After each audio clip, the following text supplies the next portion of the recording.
Hello and welcome to the show, Exiled Minds Podcast, with me, your host, Liam Martin.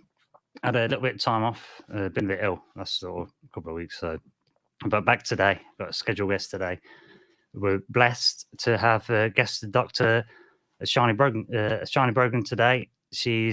I've met her for a conversation. She was having an interesting conversation on an app called Wisdom.audio if you want to check it out. It's a conversation app for like-minded people, sort of mentoring app, get information.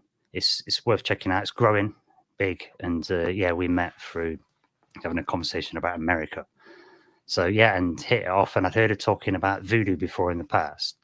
So I'd asked her, if we could have a chit chat about that because she invited me on her show. But we'll have a talk, have a chit chat about that. I'm a bit new to this platform. Using StreamYard and doing guests. So you might have to bear with us, but I'm going to bring her on now and just see how it goes. Might have to do a couple of mic checks and what. But let's see how we go then. So I'll just send a little message. We'll add the doctor to the stream. You'll love her. I hope this can get this sorted out. She's great. Hi. So hope you can hear me. Doctor, on it. I've added you to the stream now, so I'll just type as well. Okay. Can you hear me? I can. Yeah. Can you hear me? Okay. So. Yeah, I can hear you. Perfect. Awesome sauce. Yeah, I think we've got it. Yes, but it's not added you, so I'm a bit of a noob. But we're okay. We're getting there. So this is good. Anyway, well, thanks so much for joining us. It's been sort of a long time coming. I wanted to talk about this topic for a long time. But there are some things in life. I think it's like it's almost the case that you got to find the right people for the right thing, aren't you? Sort of thing. So I think you're the person for the job. So thanks so much for coming today. And yes, I've done that bit of an intro where we roughly met. So I'd like to get straight into it and find out about you, if that's okay. I've got a little bit of a blurb I'd like to read out that I put in the description, if that's all right, before we get started. Absolutely. Great, brilliant, thank you. So today we're welcomed on the show, Exiled Minds Podcast, episode number 23, 9th of March, 2023.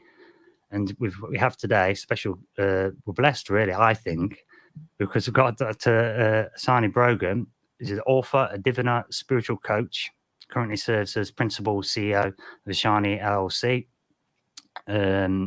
We're here to discuss today the Haitian religion Vodou, hoping to gain some understanding. I'm hoping to gain some understanding and share with the listeners and perhaps dispel maybe there's some stereotypes and misconceptions.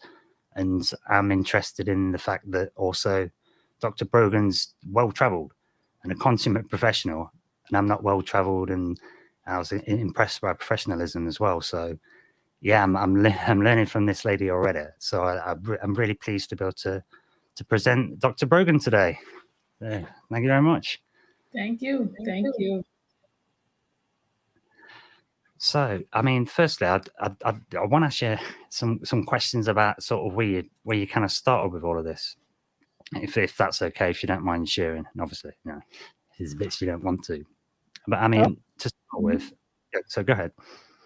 Absolutely. So just some background here. I absolutely grew up a Christian. I would say typical Christian, not too hard, kind of loose as far as going to church and stuff like that, but definitely with a belief in a higher power, God, calling on the name of Jesus, all the stereotypical Christian things that you do, right? So that journey kind of shifted a number of years back. I have to get the time frame for you a little bit later on, but it started to shift when I learned more about what is known as the Hebrew Israelite movement, that most people probably know about more today than ever before, because there's been so much in the media about this with the Kyrie Irving incidents and things like that. So basically, that particular movement teaches that Black people, what we refer to as African Americans or Africans,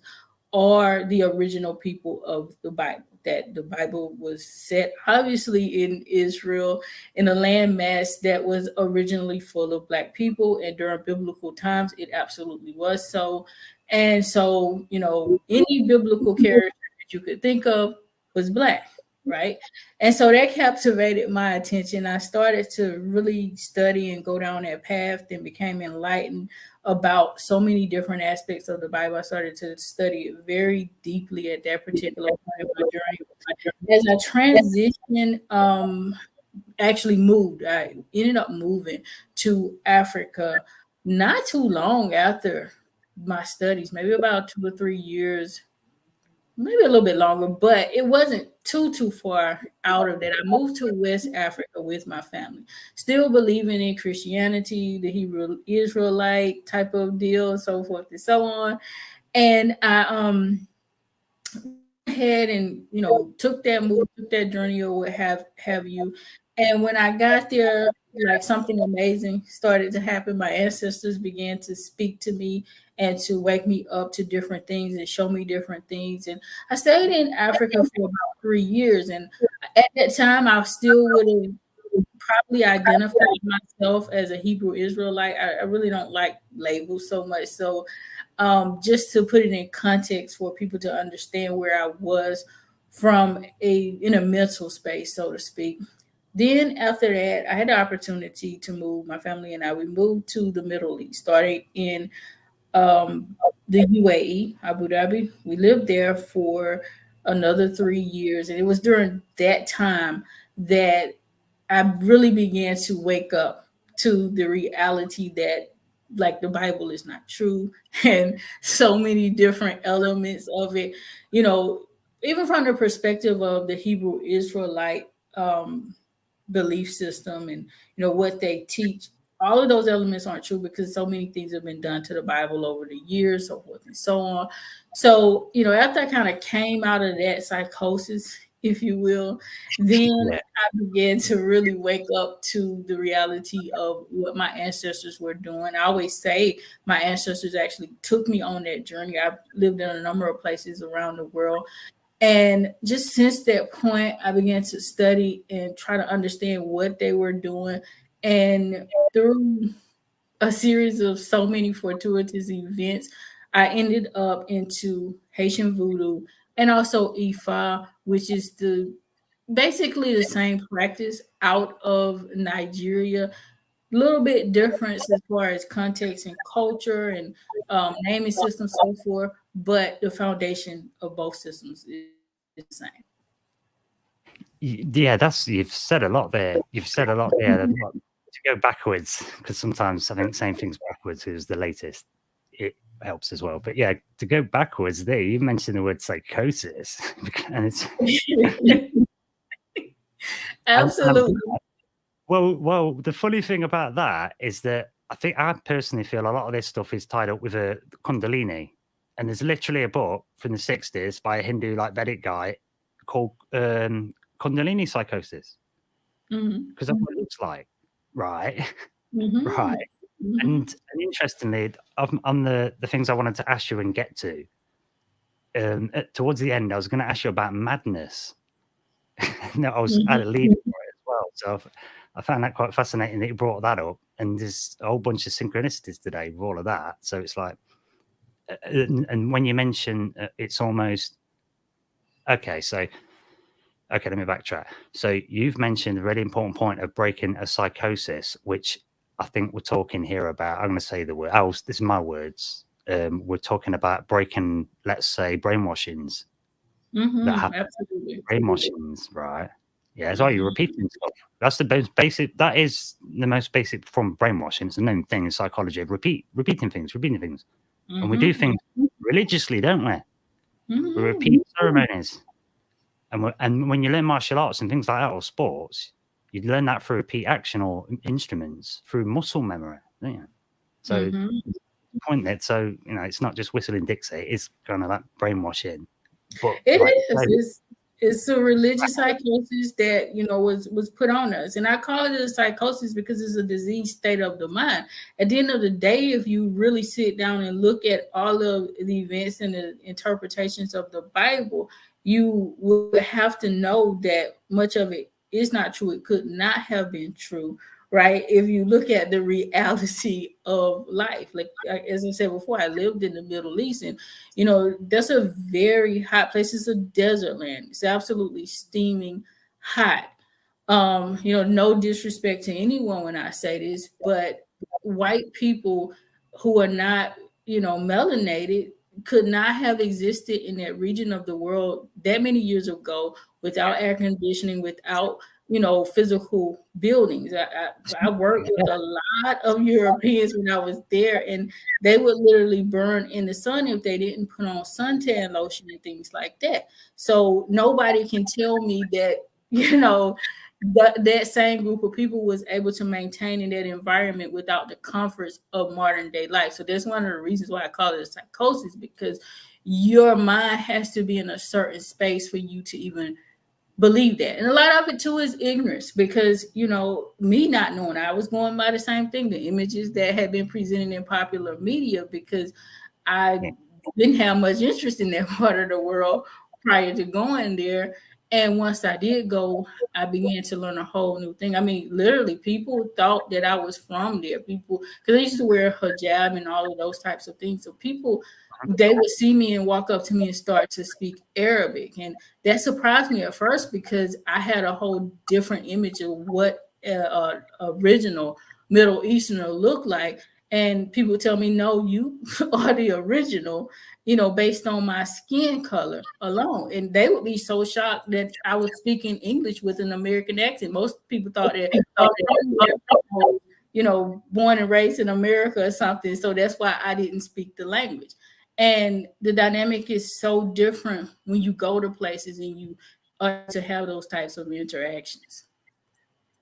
Yeah, that's quite fascinating. So, especially I've recently discovered Moji. This guy called Mujai. I'm not quite sure how you pronounce it, but he's a West Indian guy. I think his mother was Chinese, so he's coming from the Buddhism angle from West Africa. Yes, do you know what I'm saying? And that's like it's slightly, ever so slightly twist my melon, right? Enough.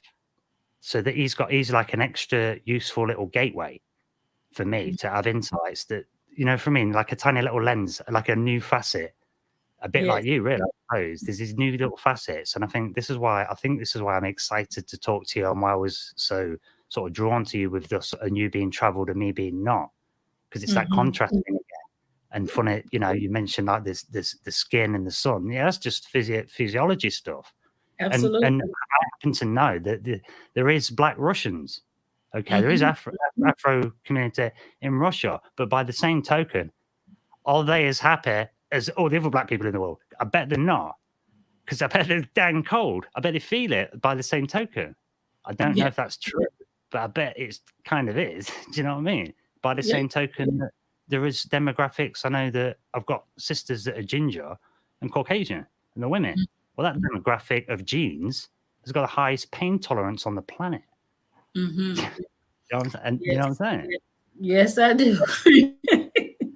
Yes, so I understand you 100%. Even what you just said about, I think his name is Moji too. It's been a while since I've seen any of his videos, but with him having that Chinese connection, we have to understand that the original Chinese people were, what we call melanated people today. It's the same dynamic. It's just that now you have an admixture there all over the world at the end of the day. And what's promoted in media in any country worldwide is going to be the lighter skinned people, because those are the ones that are going to be given the most opportunities, right? So that's what you see in your face when you go into these areas. I mean, I've been to so many different places, and I love to go into like the rural areas. When you go to the rural areas, that's where you see the original people of those lands, and they look a lot like what most people would refer to an African or African American, Jamaican,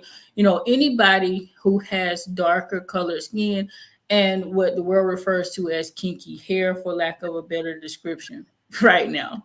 So yeah, and I think we've covered this before. So you kindly invited me onto your podcast, and we brought this up with when I mentioned this Southeast Asian Buddha statues, man. It's just ridiculous. Most people didn't see them ones, but the Southeast Asian Buddha statues, just so the listeners know, they've got broad noses and the kinky hairs you mentioned. And we always hearing, well, it's the pine cone here, right? It looks like pine cone. You think, okay, yeah, symbol of wisdom, pineal gland. Okay, yeah. But when they got broad noses, it changes everything. It's like, no, that's just the hair.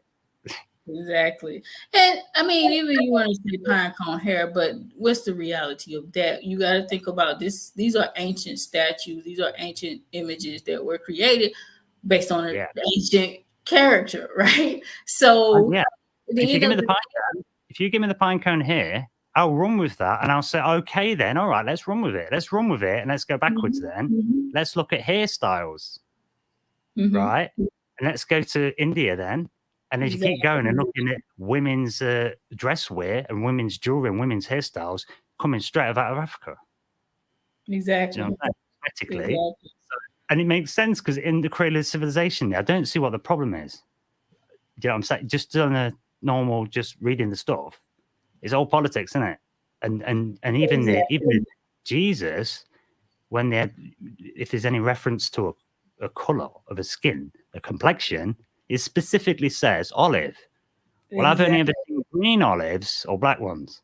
So dudes, as Daylight rapper, I'll give him a shout out for this quote. So Jesus, right? If olives are green or black, Jesus is either black or is an alien.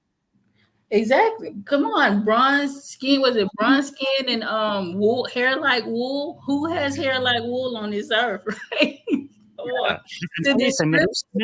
Look where you are. You know, it's like Egypt. Who's going to build the pyramids? Because Arabs are there now, and they're great, and you know what I mean. But they weren't there in the beginning, and that means the Africans, because the pyramids, the faces are faceted. If you catch it in the sun, they've actually 8 sides, not 4 that you can see on the top. There's 8. They've got split down the middle. To get that split, you need trigonometry. You need Pythagoras way before Pythagoras. Exactly. You know? It's like you said, it is politics. It had to be this way in order to, capture people both mentally and physically. You first have to capture their mind. You have to turn everything upside down. So pretty much everything that we know in modern day society is not reality. But that's a whole nother game. Yes. Yeah, that's well done. You stopped right where the border is there. Where the tiptoe border is, there's those eggshells there. But what I think what you're referring to there, and I wanted to get into this as well, is that with politics, especially now, we've seen an unprecedented amount of censorship, blatant, right? And the important thing about this, which ties into the conversation, because a lot of this conversation is really going to be about magic, right? And so word magic. That makes the world. Language makes the world. If you can't label a thing, you can't describe it, you can't discuss it, you can't necessarily even see it. Like the conquistadors, like to make that example, they said some of these natives couldn't see the ships unless it was the shamans and the people that have, they know stuff. So it just shows that you literally can't see things. That your perception, and there's that normal phenomenon with perhaps all experience where we ignore things. And we ignore like the apartment getting messy. And then we just notice it one day and we're like, holy crap, my sink's full. I need to wash them. We're just noticing. And then we can do it. Or if you lose your keys and you're stressing because you're late, you can't find them mofos, can you? Anyway, you don't on the table. You look at every 15 minutes, turn the whole thing upside down, man, and they're right there where you put them. They disappeared. Is that a ghost or is that you just not looking? Or if you want to buy a car and you want a black BMW 5 Series or whatever, you start seeing them everywhere because your perception's filtering whatever you're thinking about. And that's why the censoring and the word magic literally changes the world because we're making it, I know it sounds very profound, but it's really true. It is. It is profound because, even that's another reason why our language was taken from us. Think about it now. the majority of the world today speaks a colonized language, whether it be English or Spanish or, French, so forth and so on. You look at Africa today and it's carved up based on those particular, language, not Spanish, but, definitely the English and the French are prevalent languages there. Whereas, the languages in the countries themselves are often relegated to what they refer to as vernacular. They don't even call it a language. They call it vernacular or dialect, as if it's something less than what we're speaking today. Like right now, this conversation I'm having with you, I shouldn't be having it in the English language, right? I should be able to, even if I chose to speak English is one thing, but I should be able to speak this in my native tongue, but I can't do that from a native perspective because I wasn't given that opportunity because it was taken away from myself, my ancestors, so forth and so on through those processes of colonization, slavery. So you have a lot of people on the African continent that even though they may know how to speak or even understand their native language, they still prefer a colonized language. And these languages are very limiting to us, believe it or not. Whereas it's certain, words that are not even available in the English language that are available in other languages that you can literally call stuff forth, right? So you cast a spell when you speak, you continuously repeat the same thing. And if you don't even have that language, that terminology to speak forth those things, then that makes you powerless in certain cases. That's precisely, yeah. And it makes you powerless. Things also inevitably get lost in translation, and transliteration can change. Do you know what I'm saying? Like the Japanese stuff, if you're going to learn, you need to learn in Japanese because they're specifically Japanese and Chinese type languages, symbol languages. They're densely packed with information because the symbols are telling you lots of things with one symbol. So it really matters. Do you know what I'm saying? The context is so lost.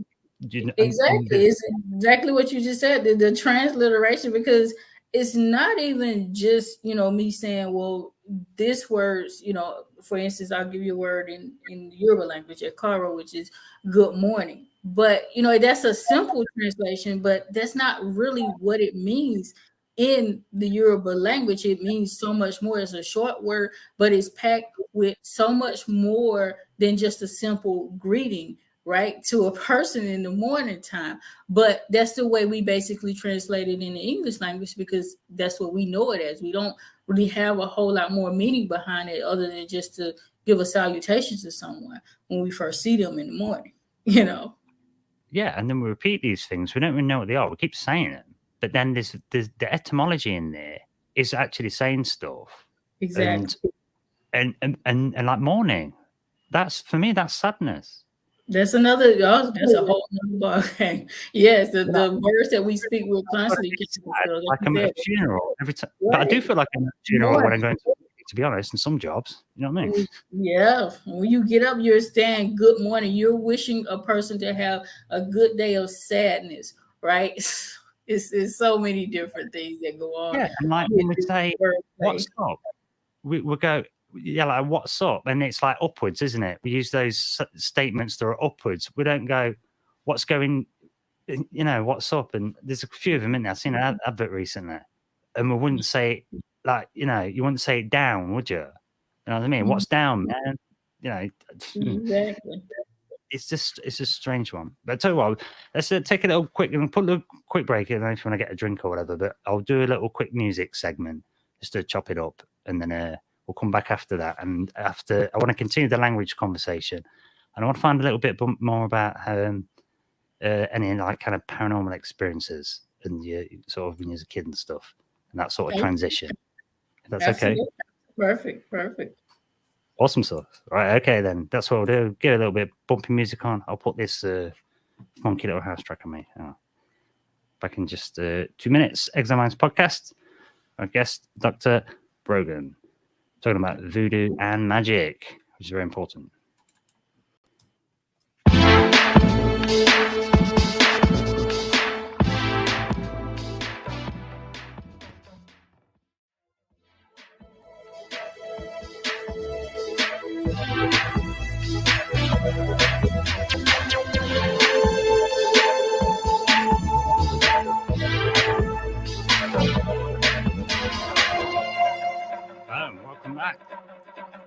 host, Liam Martin, Exiled Minds Podcast. Our guest today, Dr. Brogan. Quick little break there. Thanks for bearing with us.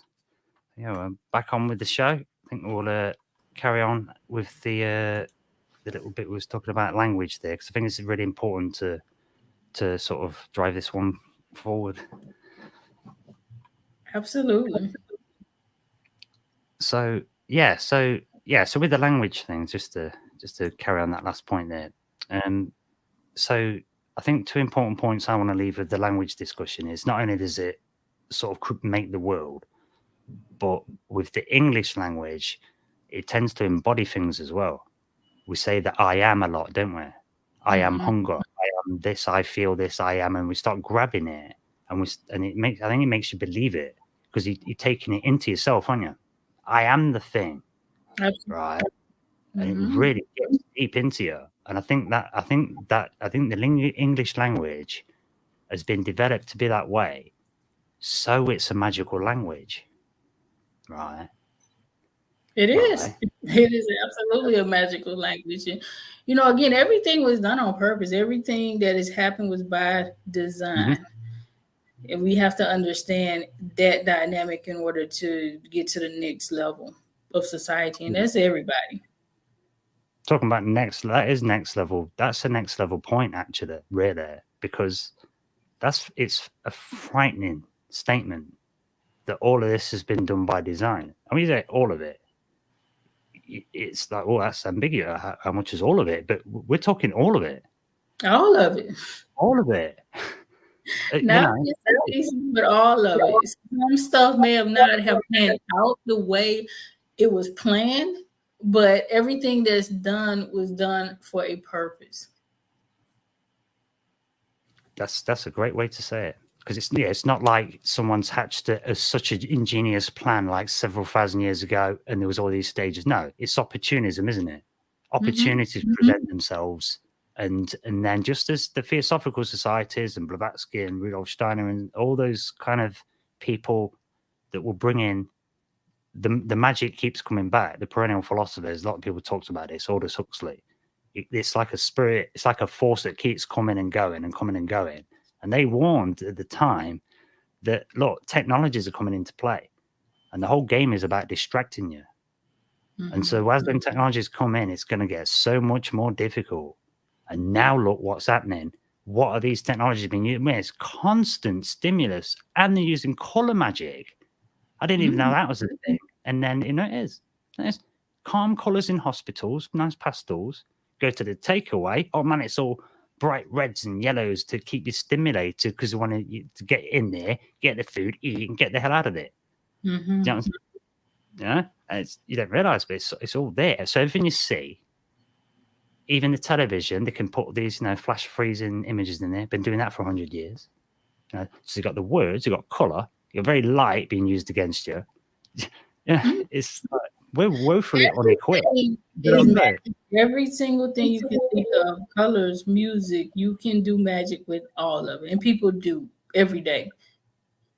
That's our reality. The world that we live in is that, like we talk about the words, the colors, even like saying certain colors, like calling Black people Black, for instance, because in the English language, that word has a very negative connotation to it. So pretty much everything that's negative in our society is considered Black in some way, even, to distinguish between a lie.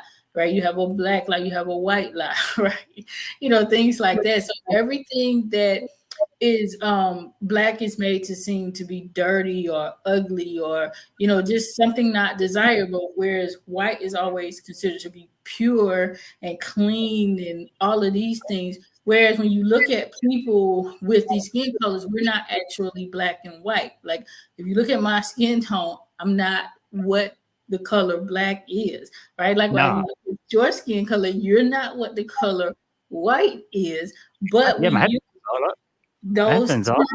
Exactly. But we use those terms in order to categorize things to make it easier for that wordplay to continuously cast those spells. So if you continuously call people Black, you continuously call people white, and they've already been assigned to these particular attributes, then you're degrading a person depending if you're saying black, obviously, and you're uplifting a person if you're constantly saying white. So there's so many dynamics that go into that. Yes. Yeah, because it's even shown with just eye color. Doesn't matter about the skin color. You can just do it. It was experimented with kids. Now they look at it now and say, was it unethical? But because they didn't tell them, they didn't get permission, right? So what they did with the kids is it's called brown eyes, blue eyes. It's what everyone learns it in psychology if you do counseling. It's about the power dynamics, and so they tell all the kids in the class that if you've got blue eyes, you're superior, straight up, right? Mm-hmm. Right. Mm-hmm. So then they just monitor what the kids do that day. That's all. Right. Guess what they did? Start bullying the friends.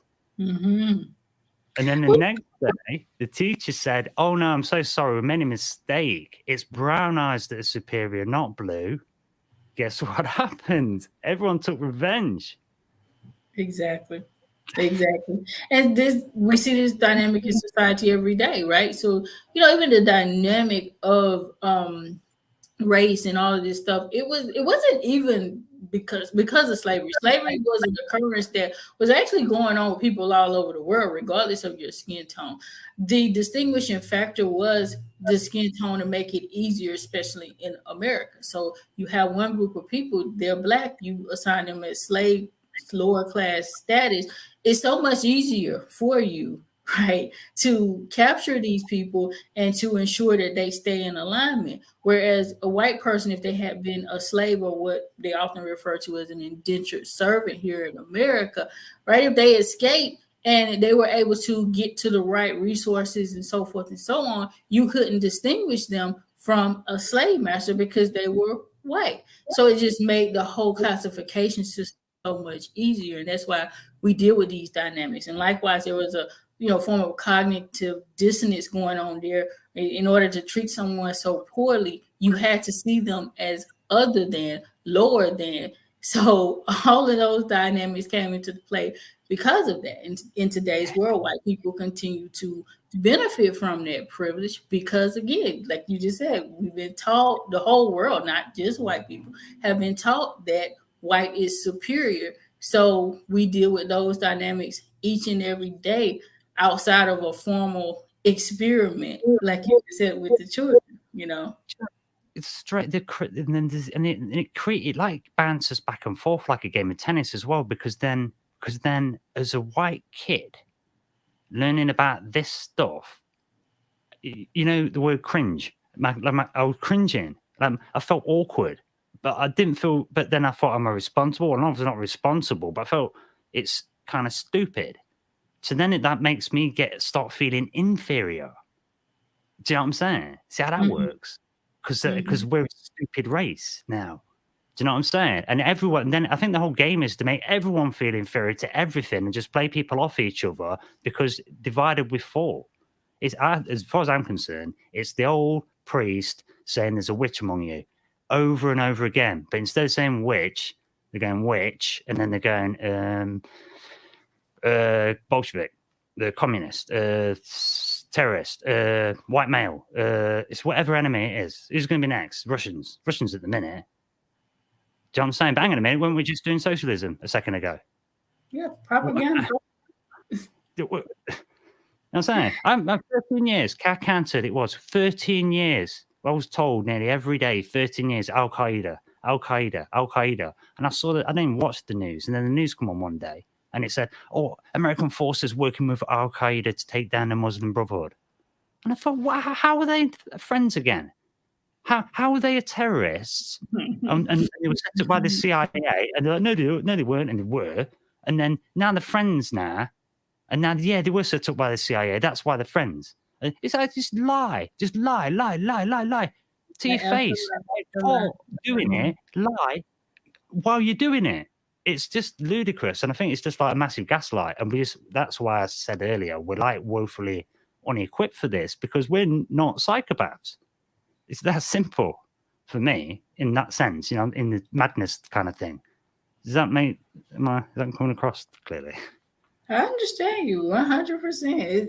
It's that way, if it's not one group, because I don't mean to downplay the disenfranchisement of any other group in America, in the world, even so, because people deal with this on so many different levels. Obviously, I'm going to be more focused on the Black dynamic because I am African American, but I've seen it, like you said, all over the place. It's the same thing, especially with the Al Qaeda situation, 9/11, so forth and so on. I go to the Middle East, and they're some of the most pleasant, beautiful people that you ever want to be around. The nicest people in the world. To this day, some of the closest friends that I have are people in the Middle East who are absolutely Muslim. Never had a problem. They don't even talk about religion with me unless I ask them a question. But nobody ever came up trying to proselytize to me. I get that in America. People trying to convert me going back into Christianity. Before I was a Christian, it was just then all this type of religious talk. But now I get downgraded sometimes by people because they do know I'm into African spirituality, and it's like, well, this doesn't work and you need to come back to Jesus and so forth. Never got that in the Middle East from not one Muslim. And I had some very close Muslim friends who understood my belief system. They would even so much as text me and say Merry Christmas and things like that. Like, that's how deep it was. But we're told in America that these people hate us and they want to kill all Christians and so forth and so on. And it's just so not true. Well, yeah, that's the thing. It's same thing. Funnily enough, just by chance, I spent some time in Turkey. That's the Middle East, right? That's the Middle East. And and almost went to live there. Mediterranean. Every time in Nottingham, I had to ask them. I had to actively ask them, what's it like inside a mosque? This, that, and they're like, oh, you can go if you want. Have to take shoes off. It's boring. Don't bother. Just listen from outside. Do you know what I mean? There's nothing in there, sort of thing. But you can go if you want. But if you're not praying to Mecca, there's probably no point. I thought, well, yeah, it's a good point, actually. And like Christmas, they do Christmas still. They're putting Christmas trees up, yeah. And they have and they celebrate it themselves. They go in but they do it different, and I liked the way that they did it. I'm not saying it's better, but some of it's not better because what they do, or at least they called it, I think they called it Byram-ash or something, or Byram for short. And they have this thing where they do 3 days. This just feels like normal. For me, it feels like harvest stuff and normal stuff and pagan stuff. But they do 3 days of feasting for Christmas, and get this. This is the best bit. The 3 days of feasting, all your family comes together. 3 days of feasting. Whatever's left, you divide it up, and whoever's the poorest gets the fattest portion. Simple. Beautiful. Absolutely beautiful. That's all you need. And I thought, compare that to the mad Christmas rush in the West to max out your credit cards. Christmas is all commercial in the West. Even people who were celebrating it on that side when I lived there, and that being Christian. So the Muslims that I was around that I knew did not celebrate Christmas. A lot of them really didn't understand the concept as far as, the relation to Jesus' birth and so forth and so on. They understood holidays because they have their own holidays. But, the Westerners, it was still very much so commercial for them, regardless of where they were in the world. That's just the reality. Yeah, like I say, things get sort of kind of twisted up a bit with that. But yeah, I mean, there's a lot of, I suppose there's a lot of ways we can go with that. But I think it comes back to the same thing, doesn't it? We're getting a language mixed up. We're being told that, I'm being told you're the enemy. You're being told I'm the enemy. And then we talk. That's why I don't want us talking, like you say. And the language thing, I've often wondered as a child, like, why don't we all just, instead of like learning French and German or Spanish, why don't we just have one language? If we all just learn one other universal language, then we're sorted, aren't we? And that's a conundrum, I think, for what you just said, because this is exactly what they're trying to do. They're trying to make English that universal language. So now, you have to go back to the beginning and determine why the creator chose to give us different languages in the first place. Because when it comes to the notion of we have to choose one language, then obviously the dominant group in society is going to choose that at the end of the day. Right. When I was a kid, I used to think, well, why aren't we this universal language wasn't going to be English? And I'm glad now I'm thinking that, because it would have been, you don't want the magic language being the one. But as a kid, I was thinking, why isn't there one that everybody learns that's like a neutral one? So you've got your own and you only have to learn one extra. That was the concept. Because and maybe we could all decide the words together, taken from every language, just as a way so we don't have to have all these languages. But I mean, has that been done to us to stop us? Because I wonder if we all used to be psychic, See, that I was about to go there as well. Like, I feel like we communicated telepathically, and so the language dynamics weren't as important, and we still do. So you're in tune with your intuition. You can communicate with people telepathically. It's not at the same level as it used to be when we were able to live in a much cleaner environment and people had all of their faculties and their senses functioning properly.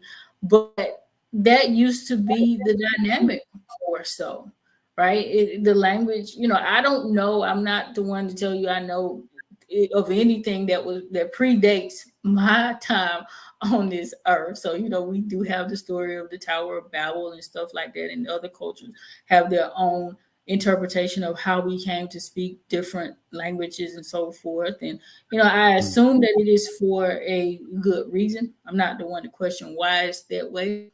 But going into that space of saying, like, well, let's decide on a universal language. Even in Africa, they've considered a number of times choosing one language for all of Africa so that they could unite. And then it becomes a challenge, because then what language do you choose? Obviously, everybody will prefer you to speak their language because it's easier for them. They don't have to learn a new language, right?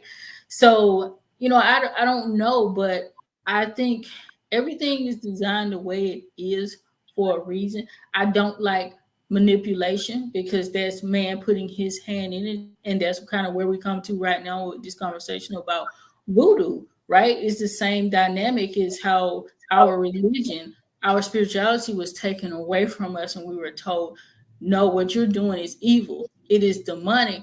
You need to now worship our gods, and you need to now, serve and do what we are doing. And it took a lot from our people groups, took a whole lot of power from us on so many different levels, because now we don't have access to our traditions and the knowledge that we used to have access to. And it has divided us in so many different ways.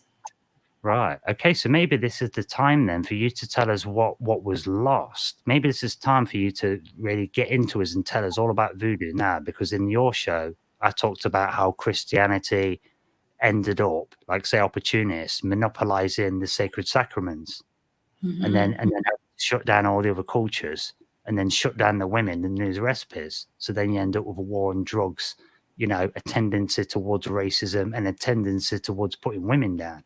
And there wasn't any father-son witches burned. Do you know what I'm saying? Like, well, what has been taken? Because if Africa is the cradle, or it's definitely important,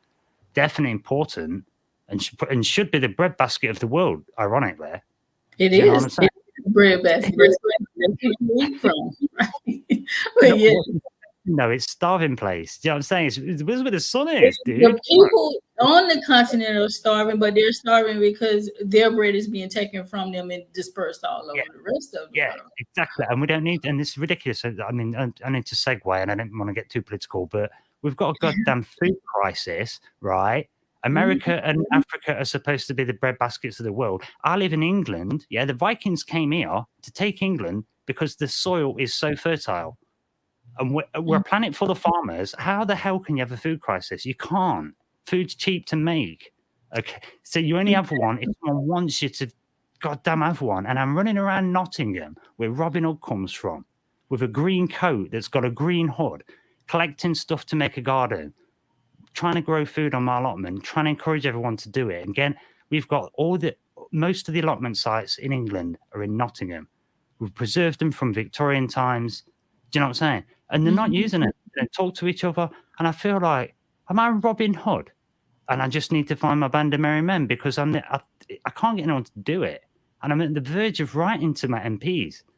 And I got this guy who started a charity for like adult mental health, and he's doing some cooking programs with his school. And I'm thinking, I've gotten to him, and I'm like, dude, I want to try, because I'm like, what's going on? I live in Nottingham, where Robin Hood comes from, and everyone's as brainwashed and it's so sad, and it hurts me because it's because people are traumatized. Do you know what I mean? You know what I'm saying? It's like annoying as well. And getting back to your question, I do want to say this before I answer your question. So the episode that we did is airing tomorrow. So, your listeners can definitely check out the African Spirit Reintegrated and Reimagined podcast. It's available on Spotify, Apple, and Google, and so many other podcast platforms. But Liam and I discussed the ancient African spiritual technologies in that episode. So definitely check that out. But to answer your question about what was lost, at the end of the day, in one word, is power. Our power was lost when they took away our spiritual systems. So we got to understand this. I just most of the time just say this simply to people who are victims of this psychosis, this religious psychosis. Why would a people group who came to enslave you give you a God who is going to save you from them? Makes no sense, right? So why would they remove all of that knowledge and wisdom, your words? Why would they remove your spirituality and all of those things? Because it was powerful, right? Because they're saying, oh, what you're dealing with is demonic, it's bad. You're going to hell because you're dealing with these things. These people groups who came and colonized us did not care whatsoever about our well-being. They couldn't have, if we were working for 12, 14 plus hours out in the hot sun, had very little food, no clothing, raped, and all these other different things that they did to us, but they cared about our spiritual well-being. It's no way. The reason it was taken away from us, forced away from our hands, is because it was powerful. And I also want to lead in with this, because it's not just that. I don't blame white people or the people who came and did this, because there's also some black people involved in this process through the selling of slaves and so forth. I don't even blame these people, because they had to have an entryway to do it, because our systems are very powerful. So there were dynamics that did happen, among us. We started to use, from my understanding, because again, I wasn't there, so I don't really like to speak on things, that predate me from a matter of fact perspective. Going on to, what I've been shown from a spiritual perspective is that we were utilizing our systems in the wrong way. We were very powerful, so we started to try to use that power against each other. And therein is when the creative force, God, whatever you want to refer to it as, came and said, okay, you're abusing this power, so I'm going to allow you to be overtaken by another group of people who will destroy you and cause you all kinds of harm and so forth and so on. That took away our power, no matter what we do that day, and at this point as a collective. So, people do have individual power at certain levels. However, from a collective perspective, we are still held in a powerless position. We've been divided. We've been conquered, as you mentioned before. It's divide and conquer. That's the tactic that was used among us. On so many different levels. It started with the colorism, but it trickled down men, women that we're dealing with today. And so we've lost that dynamic in just one word. We lost our power. So that's quite moving, the way that you've described that and explained it and elaborated as well, because as I'm listening, I'm thinking, so I'm trying to get into your shoes, in the shoes of every African male. Do you know what I'm saying? African American male, and I'm trying to get into all that stuff. I'm trying to get into it, and I'm thinking. So I think I've got a better insight now that it's not just a case of these hardships have happened and we've all messed up, and it's a case of, it's almost like, is it fair to say it's almost like it feels like you've been spiritually raped and then cursed, sort of thing? 1,000%. Yeah.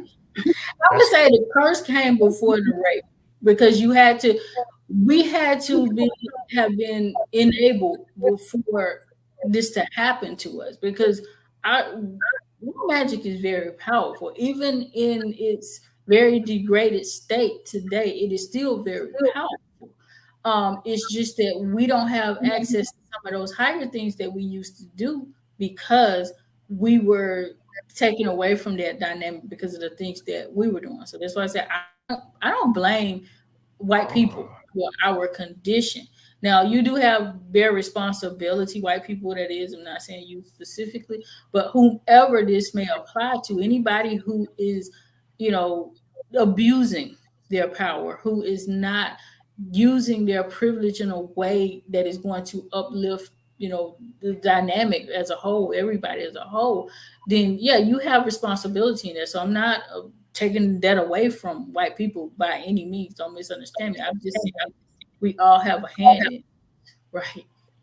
Yeah. It's not just white people. I don't just point the finger in that direction. Yeah, I'll back you up with that and say if you want equality, it's we've all got a responsibility for our thoughts and for our actions.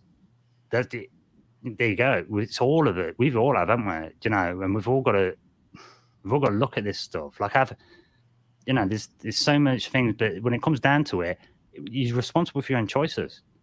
Exactly. How you behave, regardless of everything else. Every single person at the war crimes trial after the Second World War, every single person at Nuremberg, every single one said, I was just following orders. Yeah, every one of them. That's not good enough. Mm-hmm. Exactly. But you bear personal responsibility in that, because in your heart, your own moral code, what is right and what's wrong. So even if somebody tells you to do something, you don't just blindly follow leadership. You still have your own responsibility. So that's where, I say, okay, there are white people, pretty much any white person, you have privilege. You do, regardless of what your socioeconomic status is. Because I've heard white people say, well, I came from a poor family and so forth and so on. And, even some have said, you had a much better life and upbringing than I do from a socioeconomic perspective. That may be true, but at the end of the day, that same person, no matter who they are, they can walk out into society, especially if they're looking like an upstanding citizen, and be treated in a whole different way. This is all around the world. I've seen these dynamics. You can be the poorest among the poor of white people and go pretty much anywhere in the world and be treated like a god. Whereas you could be the wealthiest of wealthy Black people and go somewhere and be treated like dirt. That's just the reality of it. Well, I think I would probably, to be honest, I think, I don't know if it's proof of it, but yeah, I'd agree with that statement. And I've seen, I would add to that, as long as you're white and you've scrubbed up well. If you're clean and white, good. Exactly. But if you're white and look scruffy and fall on the floor, people will ignore you. But if you've got a nice pinstripe suit on and a nice haircut, people will run and help you. There's a white man on the floor with a suit. I mean, he must be what I'm saying? I've seen it in France. Same guy, he filmed himself, just different clothes, man. But it's like I say, it's always perception stuff. Like the language and the magic and the reality. And it's like there's a comment in the chat here from a friend of mine called Lily. She mentions it's just like sorcery. It is sorcery. 100% is sorcery. And even going to that example, what you said, like you could be a Black guy in the fanciest, $1,000 plus suit and go somewhere, and you still have to deal with the dynamics of race. It really doesn't matter. We've seen those incidences in very public forums years ago. Oprah Winfrey, it's a whole lot of celebrities that have gone through this, and maybe they haven't made their stories public. I don't have to even hear about it to know that they've experienced discrimination as a Black person in this earth, right? Because that happens to every Black person. But if you go to that example, Oprah Winfrey went, it was some area of Europe. She goes into a store and she's trying to buy this really high-end purse, or look at it, I think, or something.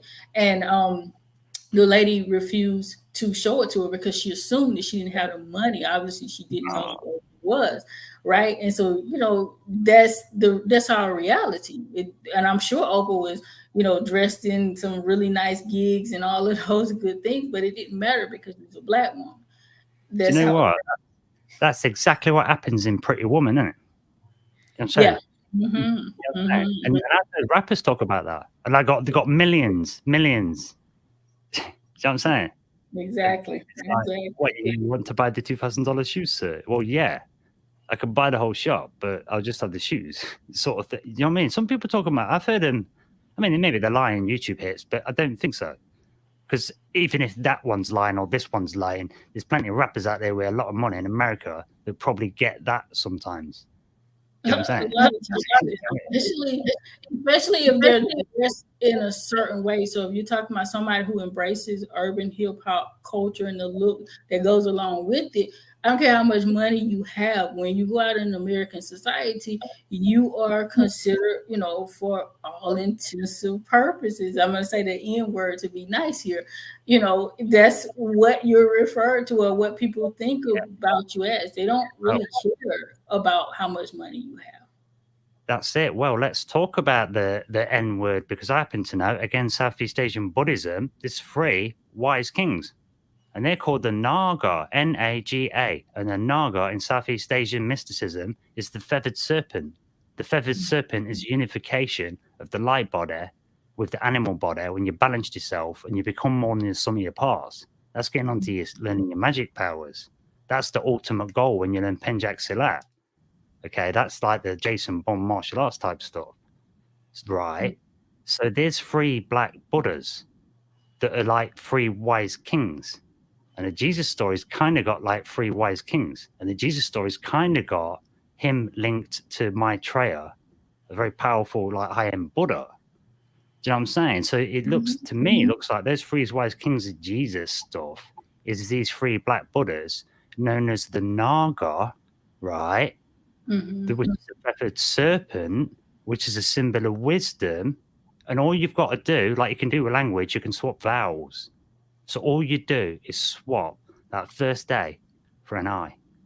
And you've magically inverted it all. And it has been, I've heard so many different interpretations of kind of where that word came from and so forth and so on. And that I happen to believe it must have some kind of positive messaging in it for it to have, it literally has taken on a life of its own and done so much different things in the world that we live in, but it's still offensive and to so many people, right? I don't care, where you are in society, our ancestors, even so much, my mother, my father, they went through periods where it wasn't like I have it today. Like if somebody called them that, it wasn't a pretty thing and it wasn't easy for them to speak out about it. So I do have respect for it on that level, but Black people oftentimes use it amongst themselves, right?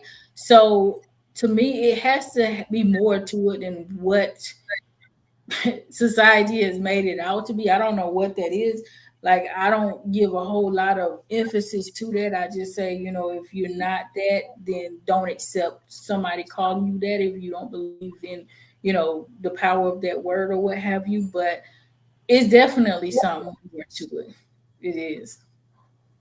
Yeah, I suppose it's like with the thing of, I suppose it's like, like say it's giving a label to the.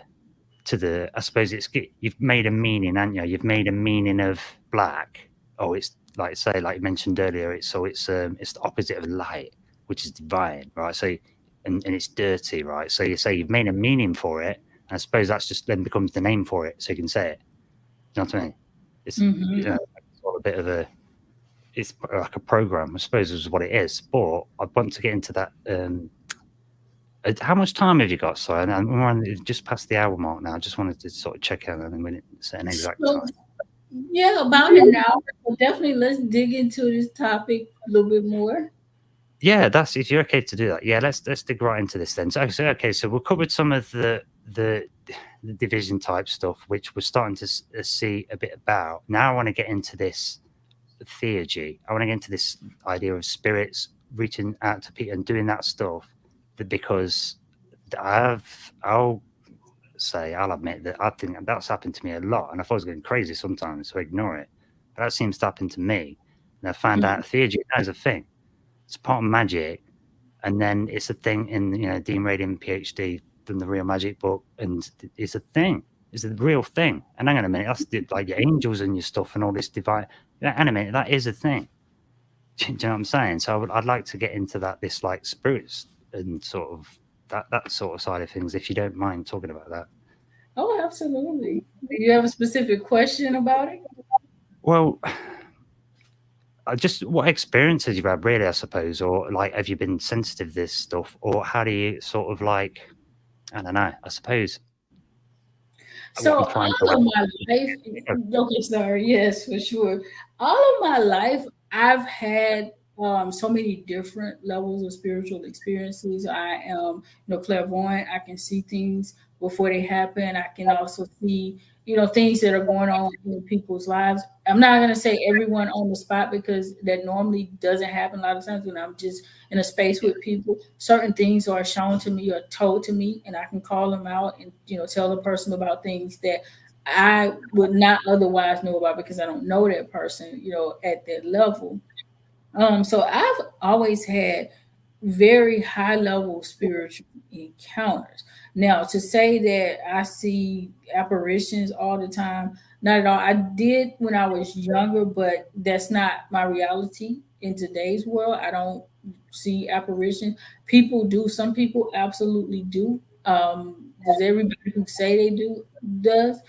Not really, but I definitely know that there are people who can visualize apparitions and communicate with apparitions on a high level. We all can at a certain level. It's just that some people have specific gifts where they can have those high level communication or conversations rather with spirits than other people do. So I do want to address that notion that voodoo is just all about this spooky world where you're just walking around seeing ghosts all the time, everywhere. That's no, that's not the reality of it. Yeah, because It's, that was the it's thing. It's like the bad juju in it, send the bad vibes and that, right? And I'm glad you brought that up, because I've just recently discovered that MIT did a study that emotions do give off radio waves. mhm, Do you know what I mean? mhm. And it was like, ooh, what's that with the bad juju thing? So what's that then? So let's talk about the stereotypes. This, So what is that? go ahead. I'm sorry, go ahead. I think it's a delay for us. What were you saying? Oh, sorry about that. Yeah, I mumbled a bit as well. But yeah, in terms of like that sort of, like, you was just sort of getting into sending bad juju and bad vibes and that, the dark side. How's that come about then? Is that just a slur, or is that because of blood magic, or what is that about? How have people got afraid of it? So it is a thing that absolutely exists. There are people who can send you juju in a number of ways. So when you say juju, we're actually talking about somebody going in, working with blood magic and different tools of the trade, so to speak, and sending something your way to cause you harm on a spiritual level, on a physical level in some instances. Now, bad energy and bad vibe, anybody can do it, and most people have done it at some point in their life because, like you just stated, emotions are energy. And if we focus on something long enough, we can bring that into reality. But just because you are, like, maybe say somebody is jealous of another person and they just don't want them to have the things that they have, or they want whatever that person has, that Right. emotion in and of itself is not necessarily going to corrupt a person's life. It can if that person is not protected and guarded properly. So if you are doing the work on your end, you really don't have to worry about other things. So if you are, constantly staying in communication with your spiritual team, if you're feeding your spiritual team in different ways, so when we say feeding the spirits, we're referring to giving them sacrifices and offerings. And absolutely part of our traditions is to feed a spirit with blood components. We call those life force offerings. You don't see that a whole lot in the Haitian voodoo system. They use plants most often. However, they do use blood sacrifices. In the Ifa tradition, which is basically a form of voodoo that's practiced in Nigeria, as I said before, definitely blood offerings, sacrifices rather, are given on a regular basis, a very regular basis. And it is powerful. Blood is the life force, and it has the ability to enact very quick change. I've seen it in my own experience, and I work with clients who see these effects all of the time, right? I've seen so many different wonderful, miraculous things, if you would call it. And we didn't even see it as miraculous. Like our ancestors, it was just a day to day, part of day to day life, right? Today we call it miracles because we don't see it happening at the same frequency as our ancestors see it happening. But going back to your question, absolutely, people can, like I said, send you bad vibes, whether they're intending to do it or not. That's not even the important part. The important part is for you to be protected on your end so that that doesn't trigger you. Because if you're doing the right thing and if you are, an upstanding person, even just operating in good character, right? Those things can't easily penetrate you. Do they penetrate people? Absolutely. I've seen time and time again where people do deal with curses, spell work that has been put against them. But that's not the case for everybody by any means. Right. Yes. Yeah. Well, yeah. I mean, I suppose, like with anything, you could all, everyone can do bad stuff out. But the thing with the blood, I'm glad you brought that up because blood's one of the because I've got this garden plot going on. I mentioned that trying to grow food, and it turns out human blood's one of the best soil amendments for plants. They love it. They love human blood, and it makes sense because you use blood meal and bone meal, right? You know what I'm saying? And you think, hang on a minute, yeah, it's the cycle of life, isn't it? Nature stuff. You think, well, yeah, blood's the life force. It's exactly. Blood is your life force. So, without it, you cannot continue on.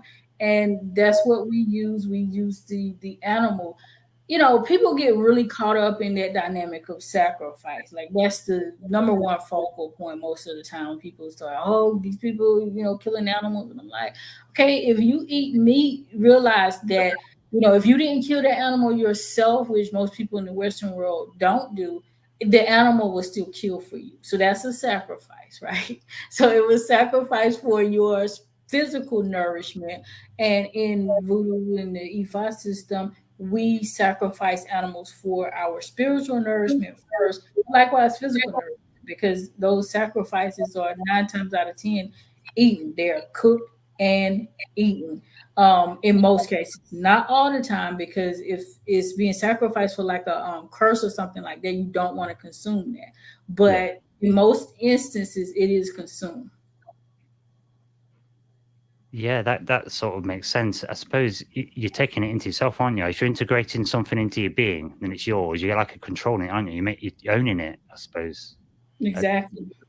And it's interesting that that's what the Eucharist is doing. I mentioned this before with you in chats before, but yeah, the Christian Eucharist is supposed to be the body of Christ and the blood of Christ. Now, you're drinking a wafer and the blood, but that's been consecrated, so it's supposed to magically turn into the actual flesh. And so then we're talking, the wine is blood. Okay, we've got the blood, but now we're talking cannibalism. There you go.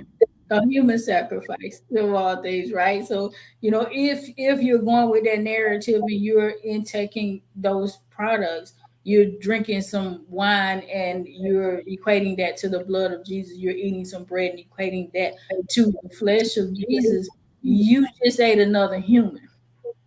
Right? Yeah. So, yeah. And so then it like don't make any sense. And I know it was unpalatable, literally, the idea of it in the beginning.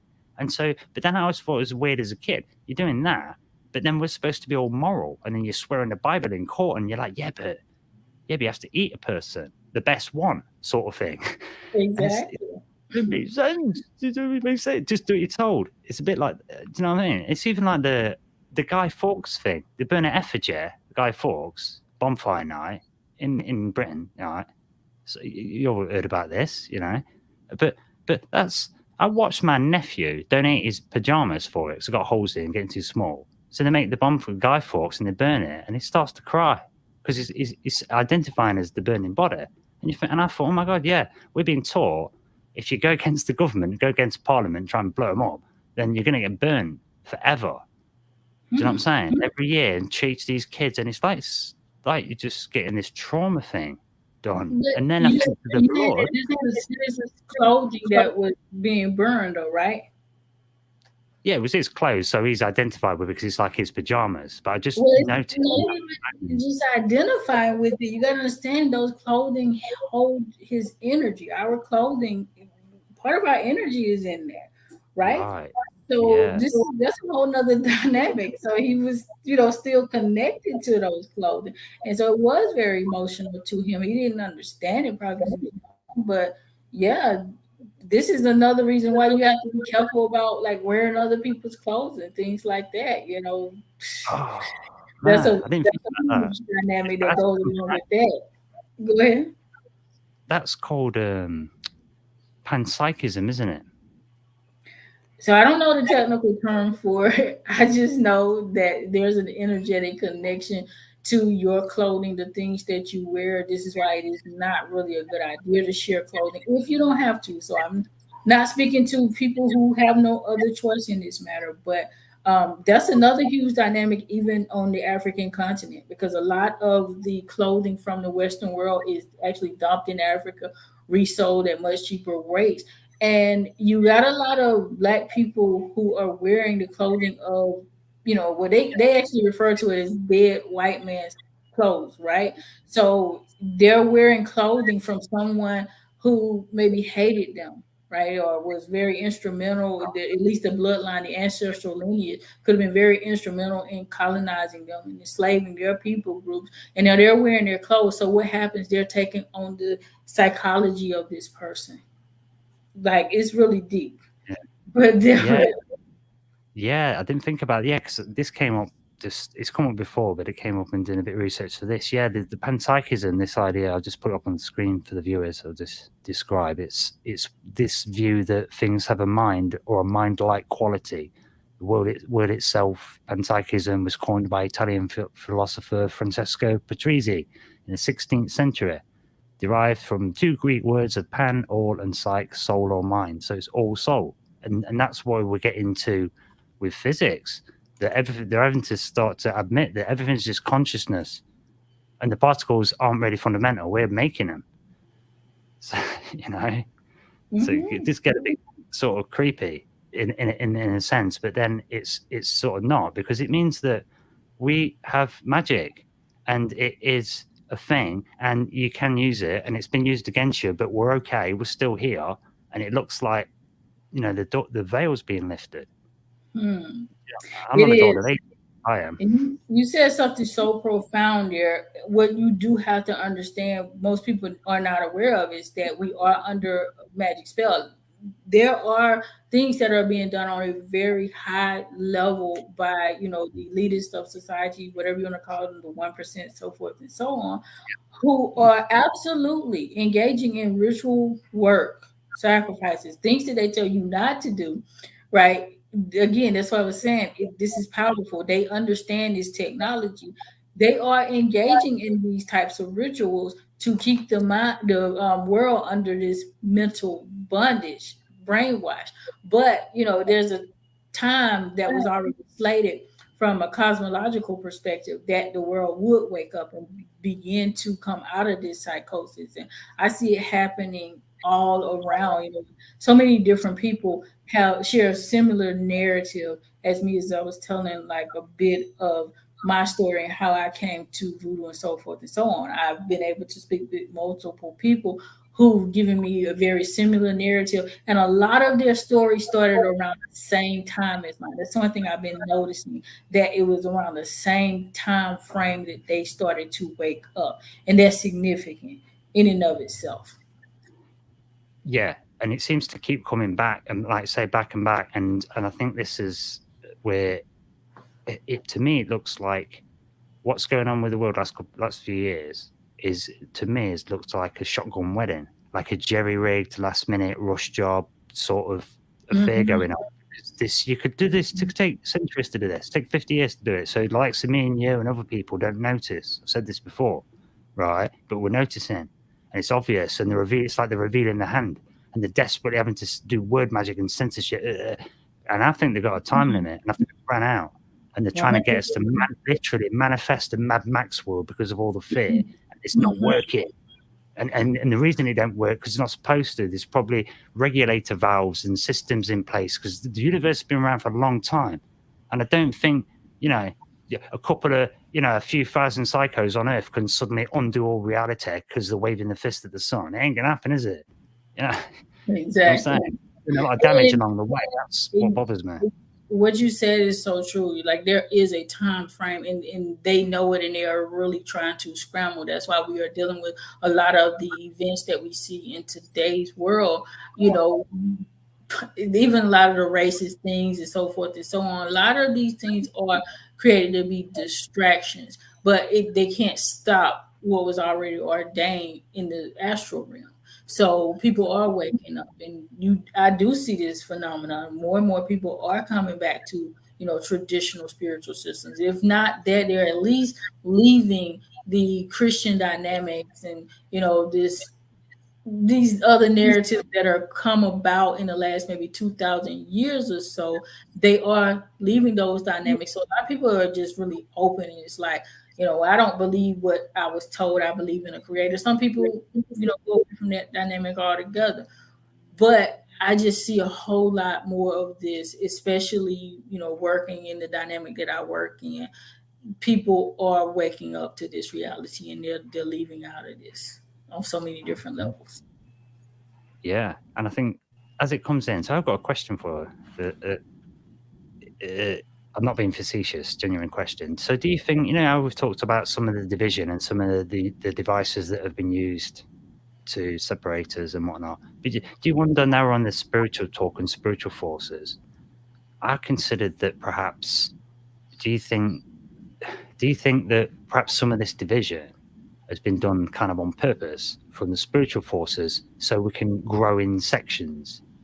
Do you know what I mean? A little bit. Do you think some of it's been done to make lessons in a sense? Do you know what I'm saying? Like, because I followed some of the works of Benjamin Kramer and shareinternational.org. They talk about a lot of the Buddhism stuff, and they're talking about the perennial philosophy and about all the religions, and it's epic. They're talking like this is a 96,000 year plan been in the making, and a lot of these masters are returning now, and it's huge. Do you know what I mean? And absolutely, I definitely think that the cosmos also, it was orchestrated at the end of the day, because whatever way you want to look at it, the universal force, God, the creator, whatever. And just for reference here, for anybody listening, absolutely, I do believe in a creative force. I say it this way because people believe in so many different dynamics, and I don't want to get attached to a name or a title, because that's insignificant. What's most important is that force exists, right? So going back to what I was saying, absolutely, I believe that the creative force orchestrated a lot of these things and allowed these events to go down so that we could learn different lessons on so many different levels. So I definitely don't believe that we're just kind of out here doing our own thing at random. All of this is happening on purpose for a purpose. Yeah, I like the way you've put that, and it's I think it encapsulates that thing of how there aren't really any paradoxes, are there? It's just we're making the paradoxes, just not understanding something. Do you know what I'm saying? A bit like on that, it's like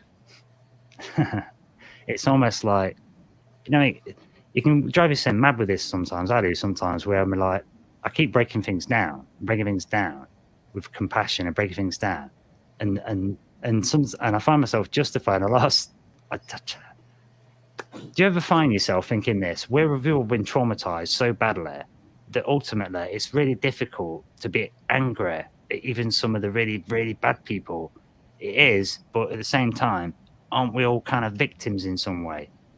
Yeah. And it's difficult, doesn't it? It's really complicated, man. I'm like, Exactly. What you just said, yeah, I feel this all the time, because even a person, if somebody does something for you on an individual level, that person has suffered at some level. A lot of times they don't even really realize what they are doing. Obviously, you're gonna get angry because the energy was directed towards you, but when you really sit back and think about the context from where that activity came from, you can't truly get angry with it because that we've all been suffering in this thing from so many different levels. So yeah. Yeah, and like saying, going back to that thing of like, if you answered very affirmatively there when I asked you if it's like a spiritual raping of the power and then a cursing, is absolutely 1,000%. So then thinking on that, just recently I watched a movie with Viola Davis, and I'd recognized her from something, an actor, and she was in this film, The Warrior, the Woman King. It's in this movie called The Woman King. Yeah. Mm-hmm. And I was like, I've seen that woman, right? And I've seen women with the sort of charisma that she's got, right? And they've popped into my radar here and there. And I'm not sure, and there's something that I'm trying to put my finger on with it, and I think it might be this something to do with this power thing, because it's like a recognizable vibe that I get from certain powerful black women, let's say. And so I started reading about her career. Do you know what I mean? And her career is like a battle, like a a bit like the Woman King almost. Do you know what I'm saying? Mm-hmm. Do you know what I mean? And but I can feel the vibes she comes across, and because I recognise from other stuff, I was able to say, yeah, no, I know her. I felt that before. It's not just that film. It's not. Do you know what I'm saying? She was Amanda Waller in one of the DC comic things, and she's ruthless in that. But she's one of those grey magicians, where she's not strictly a villain. She's a got to do what you got to do kind of thing. Do you know what I'm saying? Like almost like an angel of death. So, do you know what I'm saying? And then gets. Mm-hmm. Well, to be honest with you, Liam, like that's pretty much the plight of every black woman. But yeah, for sure. I get what you're saying because it's the world that we live in. We got to play both sides of the fence from time to time. Yeah, and I suppose I suppose you've helped me to answer that there. Then I suppose what I'm sensing with this sort of notion, it's human spirit, then really, isn't it? Where it comes down to being manifest through the black woman. Do you know what I mean? And I'm just happen to be noticing it probably through contrast and its power, and this thing of like the MIT. I don't think I mentioned this. The MIT study that says that it shows different radio waves for different emotions. Well, the strongest one isn't love, and it's not hate. The strongest one turns out to be authenticity. Speaking with authentic truth is 4 times more powerful than love.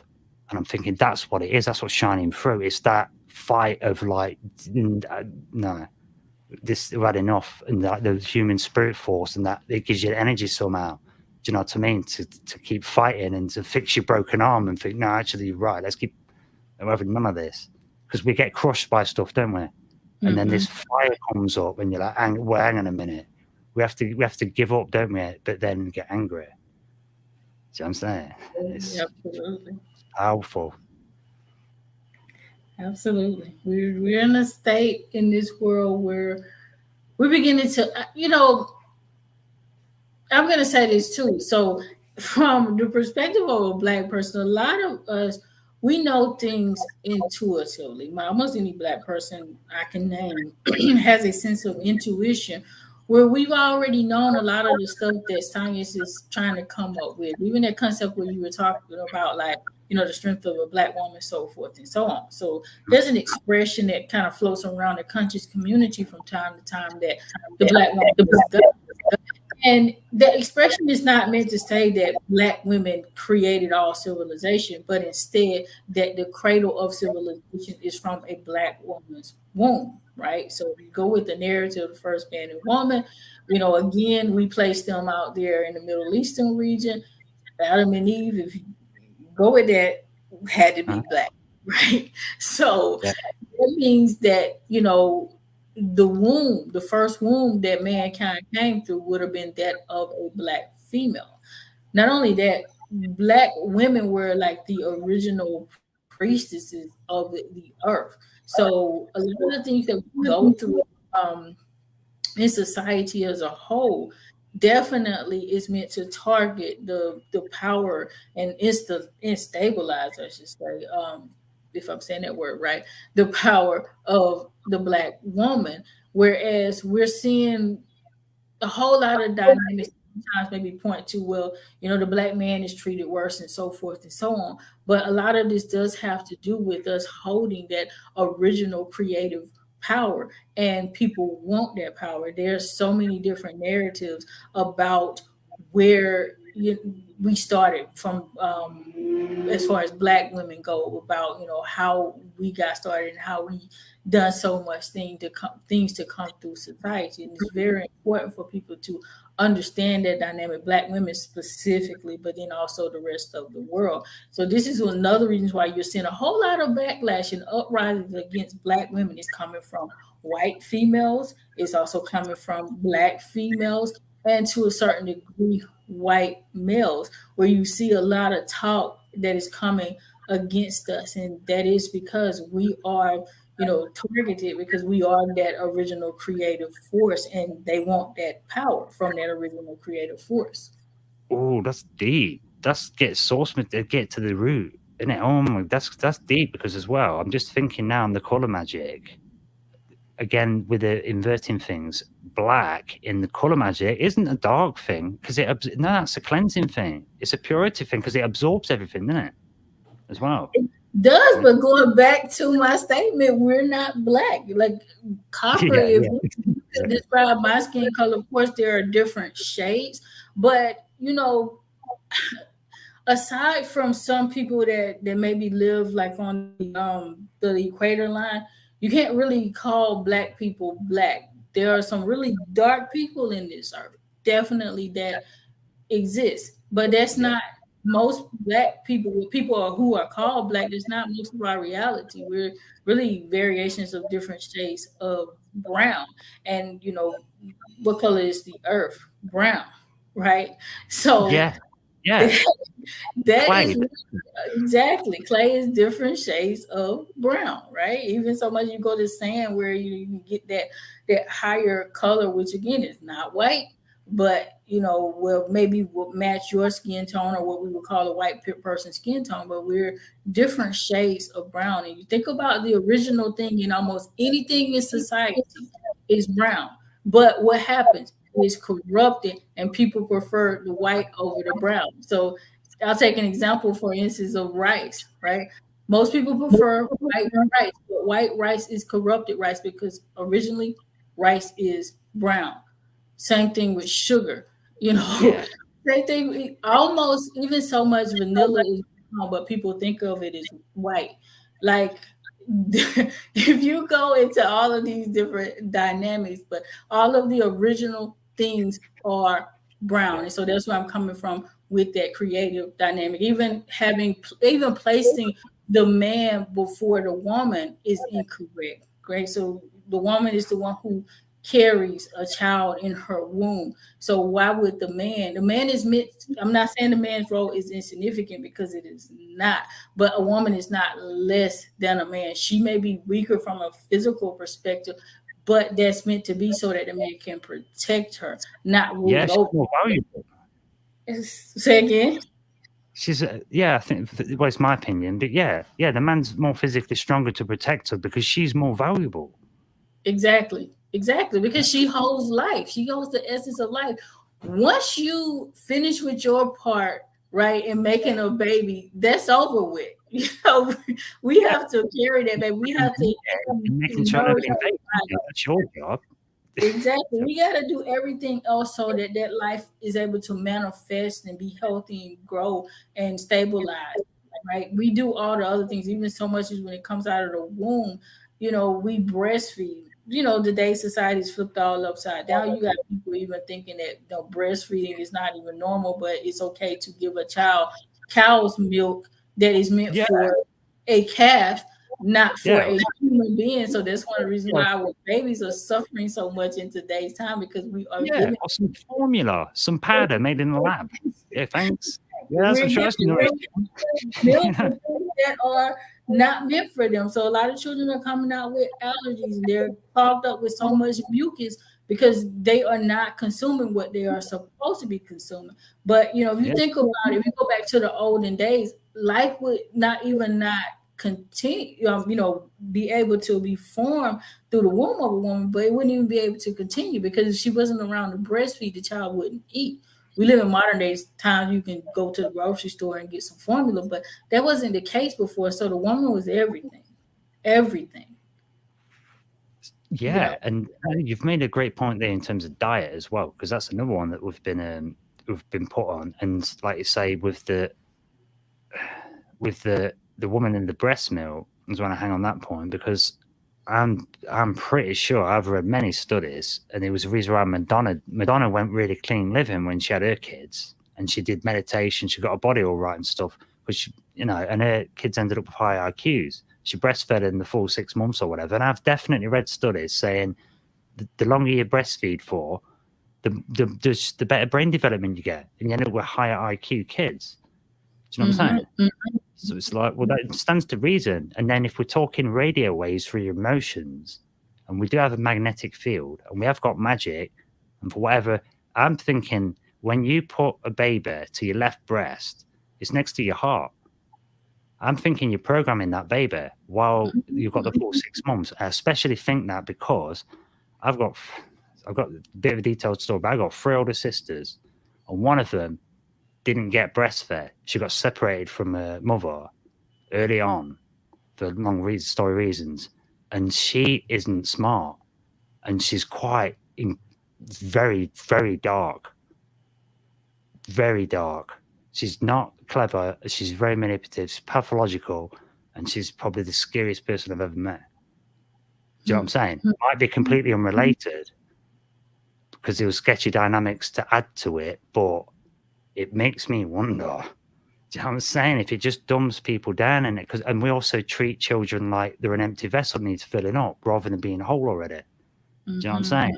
And it's like, and she didn't get the nurturing she was supposed to have got. She was allowed to just do what she wanted, which is always bad news. Kind of makes a tyrant. So it's like there's a balancing act to be had. And if people is coming and messing around with little details and manipulating it for centuries, and no wonder we've gotten such of a mess.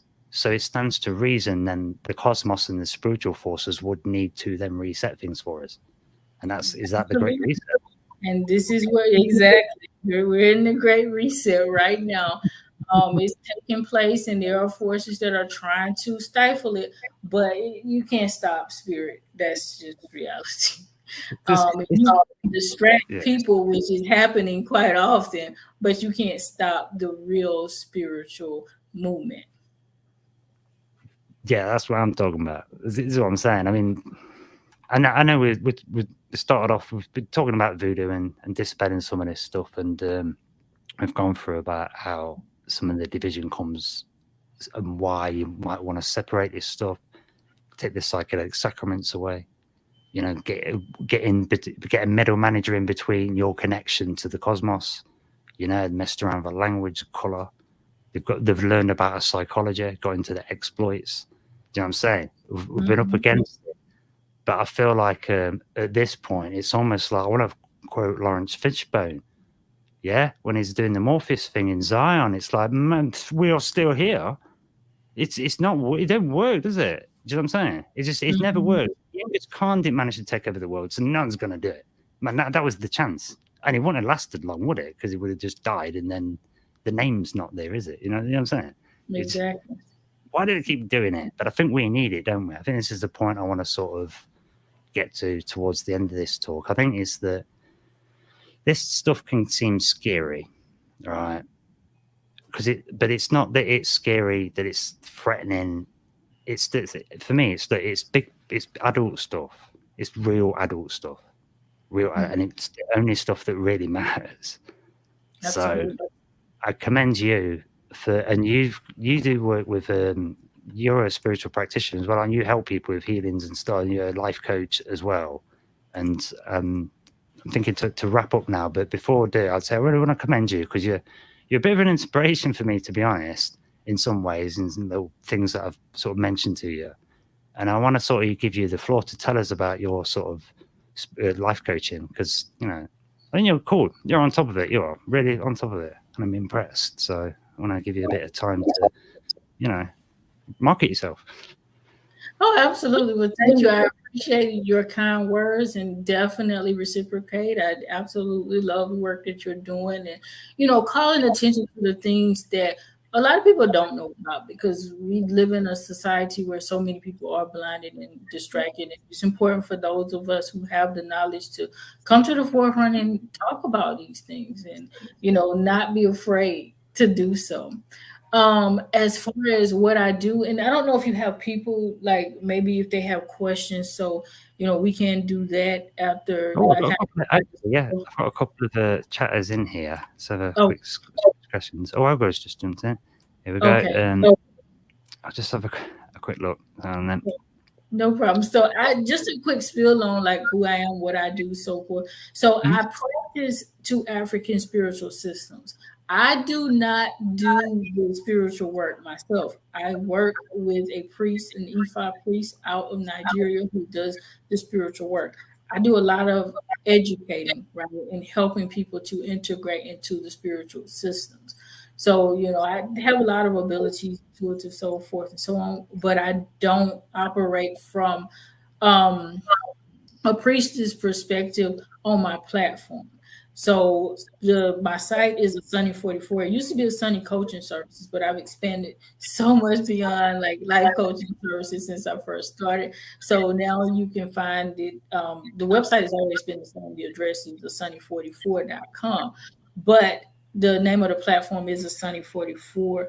And I just do all things spiritual from an African spirituality perspective. My emphasis is obviously going to be on Ifa, the Haitian Vodou that I practice, but I think it's just so important for us to catalog all of the spiritual systems and things like that, especially for me. So that's part of my role. I'm not saying it's for everybody. Some people only focus on specific spiritual systems, and that's also beautiful. But I like to talk about different components of African spirituality, especially for the diaspora. So I came from a space where I wasn't privy to a specific system coming up. And in a way, that was a good thing because it did leave me open and able to study and learn about so many other elements of our spiritual systems. So that's kind of in a nutshell my main focus right now. I do provide spiritual coaching whereby I help people to navigate their way through the system, because I have a lot of people that just don't know where to start and they desire to know with me. Otherwise, we do readings. We get a whole lot of spiritual products out to people. We help people in so many different ways, to, you know, through divination, through spiritual ritual work, and almost any capacity, because pretty much anything can be changed except for your gender and your and this is what we believe according to our spiritual belief system. So it has nothing to do with anybody's preference and what they feel like they want to do, but from a magical perspective, we can't change a person's gender and we can't change a person's race. So that's what I mean by that. Almost anything can be changed besides your gender and your race, and of course the day that you were born. But the day that you die can absolutely be changed if you do the right spiritual work. Oh wow, yeah, that's you. I like that cliffhanger bombshell at the end there. Nice one, well done. yeah. I've got one quick question for you though. Just I wanted to drop this in before we go. But someone did mention earlier on if you can use the blood magic did heard a story about somebody doing a blood offering to find a missing person. They did divination with it and that kind of stuff. I didn't mention that. Absolutely. That happens all the time. That's very common in our practices to do. It's usually through the space of divination, and then you would give an offering to the spirit, whatever they're requesting at that time for the work that they assisted with. You give them an offering, so they'll show you where the person is. This happens quite frequently. Is it basically like is it like a portal then? It's a portal, isn't it? absolutely is a portal. You are accessing spiritual dimensions, and some people can go to higher levels depending on how they interact with it and the depth and level of their knowledge, and also just kind of what they were put on this earth to do. Some people just naturally have those gifts without even going through a whole lot of training and so forth for it. So yeah. That's interesting. That's interesting. And just one thing, just before we, thanks for giving that description. And it's been such a pleasure to talk to you. I'd love to get you on again. But thank you. But just before I want to let you go, there was a bunch of synchronicities happened for me today with my friend who contacted me, and she just so happens she's into numerology, and her thing's 4-4.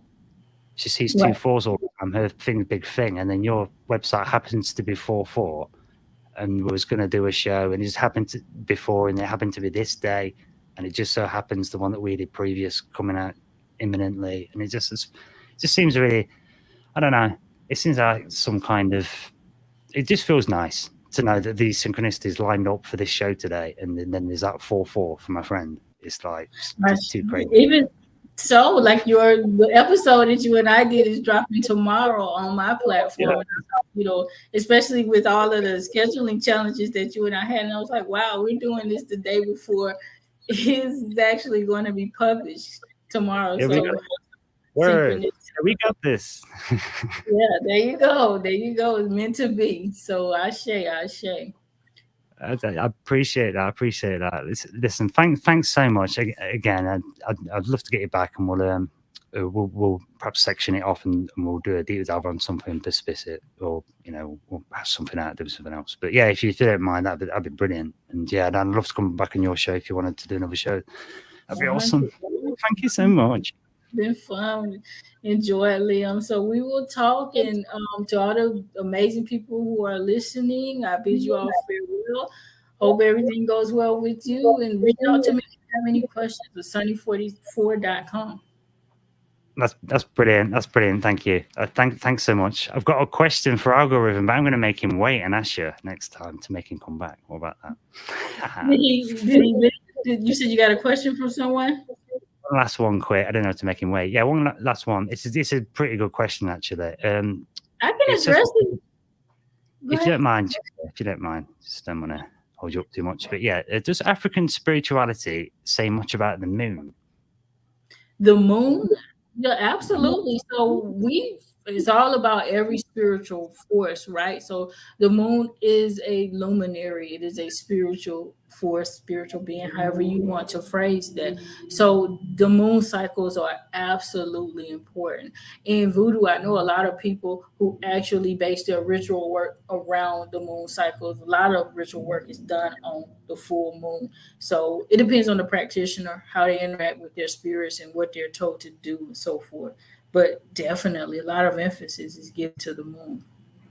All of the luminaries. So it's not just the moon, but the moon is very significant. Even if you go to my website, I talk about this dynamic a lot because the moon is a feminine energy. The ebb and flow of everything that we do is actually dictated by the moon, though the sun is given more attention, which I understand why, because the sun is a source of light. And so it, brings out that joy and that happiness, whereas the moon comes out in the nighttime. So it's a time when we normally sleep, but it's about that subconscious, the inner workings of the mind. And the moon absolutely dictates our moods and how we're feeling and a lot of the things that go on in society. So it's actually, I don't want to use the word more important or the phrase more important, but I will absolutely say that it governs things more so than the sun, which is often given more emphasis in Western astrology, right? We focus on it. What's your sign? And everybody's always like, well, my sign is, and it's usually related to their sun sign. But your moon sign is absolutely just as important because it dictates your personality. That's brilliant. I'm glad that Algorithm asked that question as well. And it's and just after I talked about synchronicity, because I'm so glad you meant to bring this up actually. And I'm glad you've brought that up with the sun sign, because your sun sign is the kind of that what you generally are and sort of trying to be, but then your emotional body is your moon sign, isn't it? That's what we're talking about. Exactly. The moon is what you're actually thinking and feeling. The sun is what the world sees, right? So you go out there, that could be a completely different thing, especially if they're opposites. So that's why you can see people like, I'll go with an example of serial killers, right? People like, oh, he just never seemed like this and so on and so on.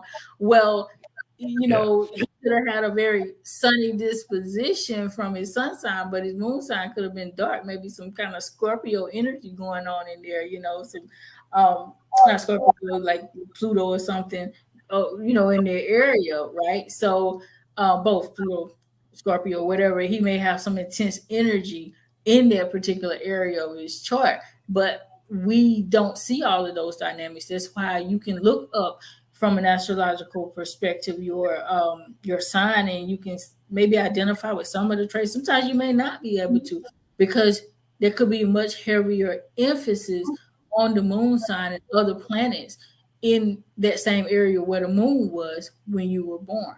So definitely. Yeah, and I remember you talked about the importance of moon cycles, and I don't know if you're familiar with Terence McKenna, famed botanist and psychonaut. He was advocate for psychedelics and DMT. He's talked about it a lot, and he said he got onto this theory that the cosmos had this like frequency. There was a waveform that you could show the ebb and flow of the rise and fall of novelty and entropy. So you could map it over to the rise and fall of civilizations, and he thought he found a spot where it fit. You could see like the fall of Rome and whatnot, and it fit really nice. But then it ended 2012, right? When the Mayan calendar stuff, long count finishes. So I thought that's a bit of a weird coincidence. So people poo-pooed it a bit, but he carried on doing it. He carried on asking the mushroom and asking the spiritual forces, right, while he's doing psychedelics. And they kept helping him tease it out. And it ended up being him saying it's a map of time. So he goes to a mathematician and he says, you can't just say it's a map of time. You need to quantify it. So he helps him do it. And he puts together this time wave zero thing. Well, I don't know. He said the reason he got it from the King Wen sequence of the I Ching. And noticed that it had these 13, it was monitoring sun cycles and moon cycles. And it seemed to be focused on these 13 moon cycles. And that's where he found the wave pattern through looking at moon cycles. And it's like, hang on a minute. And then everyone thought it was crazy. But then time wave zero, the whole concept of it, if you look into it, it seems to have happened. Where he says it's like novelty will run out. It's like you've run out of time, and then time's going to kind of change. So it's like loads of stuff will just be happening really fast as everything's in flux, like chaos, and then it will just fold into whatever it's doing. Almost like, so it will look as if it was a simulation, it will start looking as if it's run out of ideas and everything's getting recycled and just going crazy until like it loads the new level kind of thing. Yeah, 100, because what you said is so deep. So we're dealing right now, starting this year, with the planet Pluto in Aquarius. So as far as science, dwarf planet, all right. So I don't want to get into semantics. Some people call Pluto a dwarf planet. Some people call it an asteroid. Either way, Pluto is one of the longest, one of the planets that stays in a sign for the longest that we know of from a scientific perspective, right? So Pluto normally stays in the sign for about 20 years. That particular energy is all about transformations, about death, rebirth, transformation cycles. So this is one of the reasons why we kept hearing about this age of Aquarius coming in. So we're essentially in the midst of this going on. And so Pluto is going to do a whole lot of transformative things in Aquarius. And Aquarius is all about the collective social dynamics, social justice, things like that. So we're going to see a lot of course correcting going on over the next 20 years with a lot of these dynamics that we just talked about, race being one of them, but also sexism and ageism and a lot of these different dynamics that are being kind of turned upside down. We're going to see a lot of these things shifting over the next 20 years or so while Pluto is stationed in the sign of Aquarius. Wow, that makes total sense as well. And And it's like, yeah, if you've moved out of, even if just from a science point of view, from a radiation point of view, if you've moved out of a region of space that's providing certain energies and you move into another one, it's got different stars, different anomalies, whatever. It's all going to be different. Flavor's different. Flavor's different. So this is why we're so different as humans, because we are all about where those planetary forces. We're stardust, so we came from these planetary, forces. When we dropped into this earth, it's all about where all of those forces were at that time. All of those dynamics make up our personality, they make up our destiny, things that were already determined before we left a room, which is heaven. But when we, come down through this cycle, then all of those dynamics begin to start. So if you want to get a deeper understanding of where you're coming from, where you're going, so forth, definitely take a deeper look into astrology. Grab your natal chart, start to study that. I have a lot of useful astrology articles, even what I was just talking about with the Pluto and Aquarius, on my website. Excuse me, guys. So definitely check out those things, because it can tell you a whole lot about yourself. Yeah, I've got to say, I'll vouch for that as well, because I've been following this tarot reader for 2 years straight now, trying to catch every single daily tarot he does, and it's like 99% of the time I'm aligned with what he's saying in some way, and it's not where I'm reaching. Do you know what I'm saying? It literally said today that today's a good day to be meeting a person and doing a good business, and I haven't been doing my show for a bit, and then you lined up, and I kind of forgot, to be honest, and I was like, what? Do you know what I mean? And he told me in a reading this morning that he actually published yesterday of what happened today, and in the midst of it, my friend, who's the 44 friend, do you know, it's just weird how sort of things just fold into one spot, and then it feels like the whole universe is keyed into me. And it is, but it isn't. Do you know what I'm saying? It's weird. So we're having those synchronicities. That's basically us being in sync with universal flow. So that's you working through your own dynamics, and you're connecting with the universe, and you're coming to a higher level of understanding. So the universe is just lining up with you at that particular moment in time. And people find that when they're on a spiritual journey, that they have more synchronicities. Do you know what? I shed my lead today as well in an alchemy. I found my lead. You did now? Today. Yeah, today. You found my lead? I didn't hear you. I didn't understand it. Yeah. In alchemy, when you're doing your transmutation, and there's this thing where in the astrologer they've got different metals or different planets. So one in your particular charts and stuff, there's a lead element. This is your thing that you've got to cut off, like your big, really hard lesson. It's really hard, the one you can't do. That lead. And my lead, I did it today. I've been dragging my heels on it for 2 years, man, not wanting to do it. Do you know what I'm saying? And so I've committed it to me today. On this thing finally, and I just thought it was such a little personal share there, but it's just such a strange coincidence of all these things that's happened today. And like I say, it's like I finally allowed myself to align then. But it sounds crazy to say. It's weird, but it's just true. It's beautiful, though. It's absolutely beautiful. So I'm definitely going to have to transition out, but I would love for us to have more dialogue on your platform, on my platform. We'll connect offline and come back to it, okay? That's absolutely wonderful. Yeah, I'll play the outro music. And yeah, again, thanks so much for coming. And like I say, it's been so brilliant, so great to have a chat. We could probably come up with loads of shows. But yeah, thanks so much. I'll let you get off. I think the listeners have really enjoyed this. So thanks so much for it's beautiful. Take care, all. Have a great one. Bye-bye. Thanks so much. Okay, bye-bye. So there we have then. Dr. Brogan. Oh, she's great. I love her so much. It's awesome. I met her because she wasn't even talking about any of this stuff. She was talking about asking the question about how you feel about America. Do Americans want to leave America? Kind of thing, And I was like, she's traveled. She was thinking, oh, don't want to be here at the minute. And I was like saying, hey, I went in because I was like, yeah, I want to move to America. She's like, what, are you crazy? But No, I've got my own story, but yeah.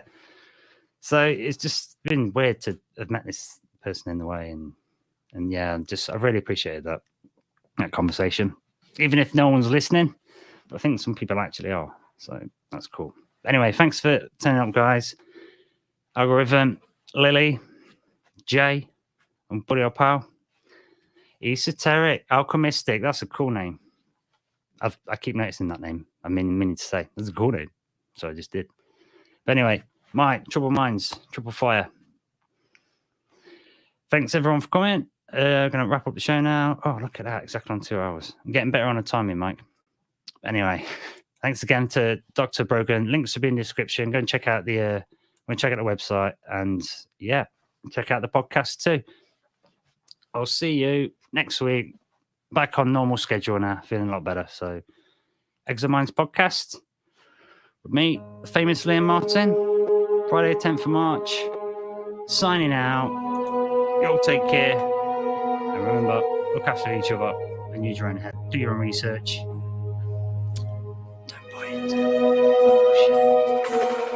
No one would have believed in the early years of the 21st century.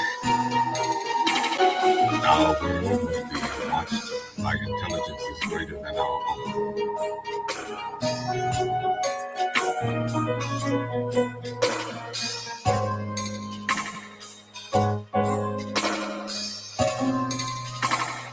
Men busy themselves about their various concerns. They observe and study. Only a man with a microscope might scrutinize the creatures that swarm and multiply in a drop of water.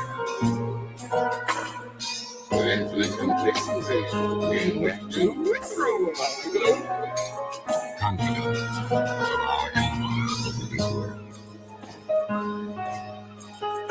Yet, across the gulf of space, intellects, vast and cool and unsympathetic, but our hands in his eyes, and slowly,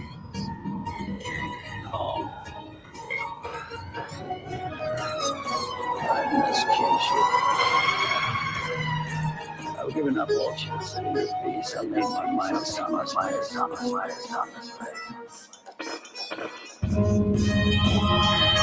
I share my dreams and my roses with those. I wake up every day to an equation I wrote 15 years ago for which there's only one conclusion. I'm damned for.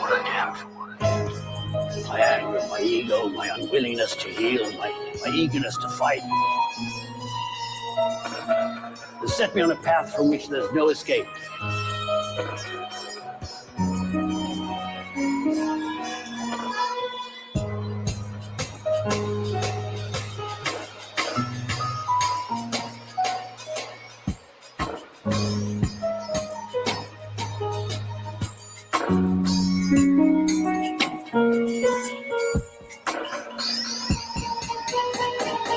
I yearn to be a savior against injustice without contemplating the cost, and by the time I look down, there's no longer any ground beneath my feet. What is my sacrifice?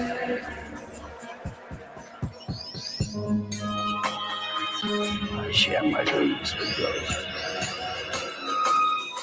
I'm condemned to use the tools of my enemy to defeat them. I burn my decency for someone else's future. I burn my life to make the sunrise that I know I'll never see. Now, the ego that started this fight never had heroes, no audience, a light of gratitude. And what do I sacrifice? Everything!